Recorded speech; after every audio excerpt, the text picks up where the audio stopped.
Let's understand this concept, the storytelling triangle. So see, there are three components. You. See, you are you.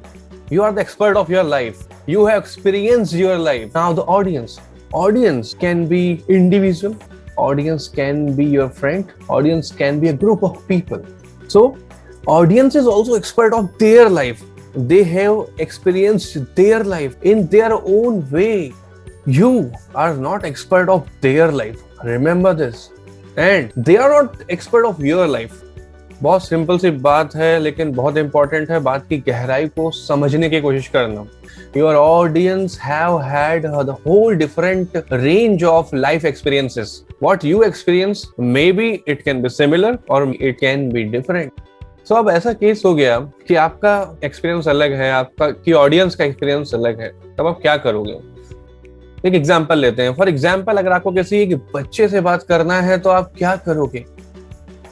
आप बच्चे के लिए नीचे झुक जाओगे, आप उसके लेवल पे जाकर उससे बातें करोगे. Similarly here, you need to do nothing but just try to find the common ground between you and your audience to win their hearts, to win their mind. And that common ground is your story. This is the mutual zone for you and your audience.